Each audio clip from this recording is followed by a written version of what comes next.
Good morning, everyone. This is Father Nate, missionary priest in Italy, and thanks for joining us today, January 21st, on No Greater Delight, our podcast on Marian feasts and Marian meditations. So today we have a very important celebration in the Dominican Republic, because there, in the Basilica of Higüey, and actually for the entire country, they celebrate Nuestra Señora de la Altagracia, or La Virgen de la Altagracia. So sometimes that's called Our Lady of Altagracia. A couple sites even have it translated as Our Lady of High Grace, which I must admit I had never seen before.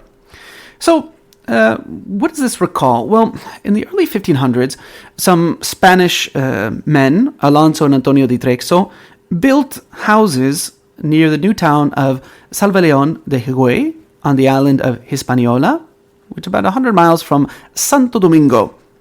Now, they brought with them a painting on linen, right, called the Virgen of Altagracia, which is a devotion in their homeland in Spain.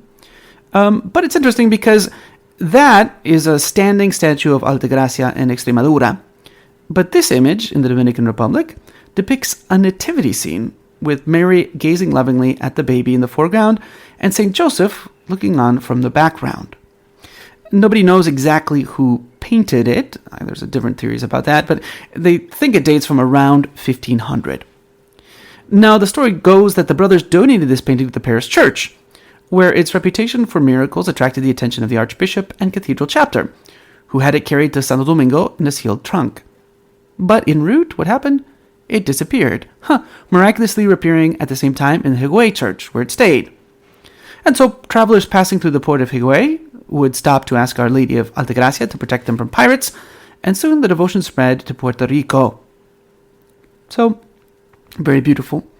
Originally, the feast was celebrated on the Feast of the Assumption, August 15th, but it was moved to January 21st after 1690, when the Spanish, on that day, defeated the French at Sabana Real.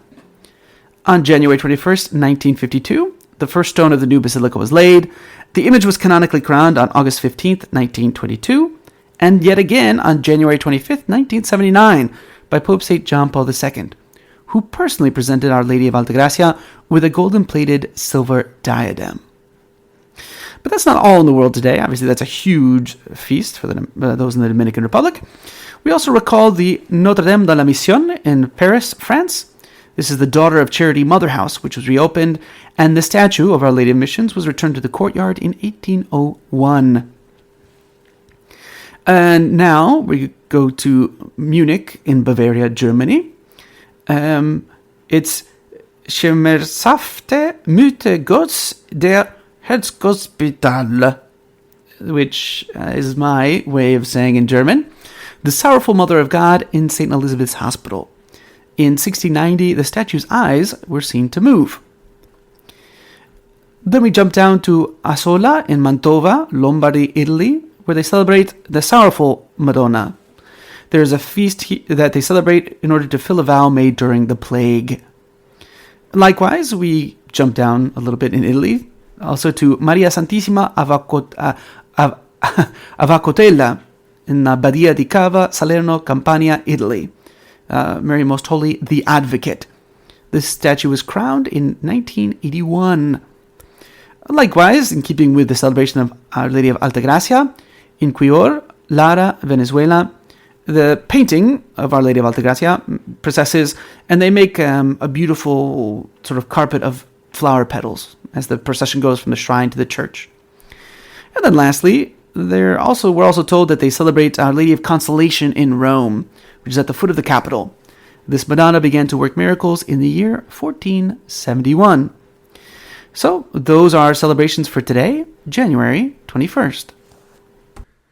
For today's reading from the Imitation of Mary by Alexander de Rouville, we read chapter 4. Again, we're continuing with book 2. If you recall, book 2 is considering the life and virtues of the Blessed Virgin Mary, from the birth of her divine Son Jesus to his death.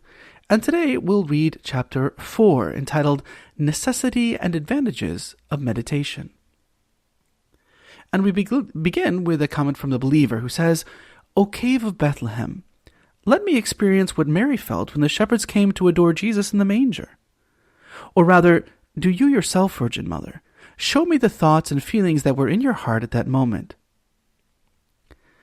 Mary, my child, the deeply moving sight of God become an infant, bedded in a manger, and wrapped in poor rags was for me a wide and exhaustively deep theme for reflection.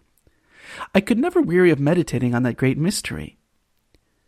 What I saw and heard was forever written in my heart and affected me profoundly. Even more than the shepherds did, I wonder at the great things that were taking place. All the powers of my soul were concentrated on them. Countless tender affections sprang continuously from my heart, and I never ceased my praise and blessing of Almighty God.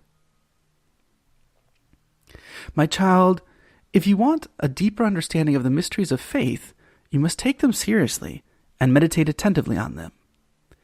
Many Christians have but a weak faith because they neglect to nourish and strengthen it through meditation. The world is filled with so much crime and disorder, and the forgetfulness of eternal truths is the reason for it. By meditating often on the perfections of God and the nothingness of things human, the saints achieve detachment from creatures and will able to concentrate their affections on the Creator. Through this holy exercise, they learn to value only what is great and valuable in God's eyes, and their hearts were set on fire with a holy love that sought to lose itself in the bosom of God. Therefore, let no day pass without feeding your soul on some salutary truth. That is how to learn the science of the saints. Do not excuse yourself with the claim that you have no time for meditation. What you lack is the will, not the time. You have only one important business in life, to save your soul. Should you not think about it every day? You always find time to think seriously about the transitory business of this world. And yet there are no concerns closer to you or of greater importance to you than those of eternity. Do not excuse yourself by saying you cannot meditate. You are quite able to reflect on countless matters of pure curiosity. Can you really claim that you are unable to think when it comes to reflecting on the great mysteries of faith and eternity? Admit rather that you have no great love for the Lord. Admit that you are ungrateful. My child, your life will always be well ordered if you examine yourself daily in the presence of God, and if you are what you ought to be in His sight.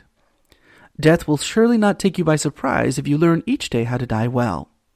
Spend just a quarter of an hour each day meditating before the altar or your crucifix on the greatness, mercy, threats, and promises of the Lord, and you will acquire a knowledge infinitely superior to that of all the philosophers, whose work to teach everything but the knowledge of eternal salvation.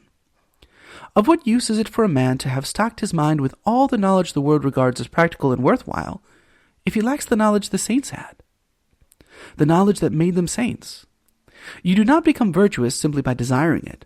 You must seriously study and learn the means of becoming virtuous. Never weary of asking Jesus for the grace to overcome your repugnance to an exercise from which the devil will gladly dissuade you, knowing as he does how important it is for you. Do not deprive yourself of something so advantageous, not only for yourself, but for those who will be more especially entrusted to your care.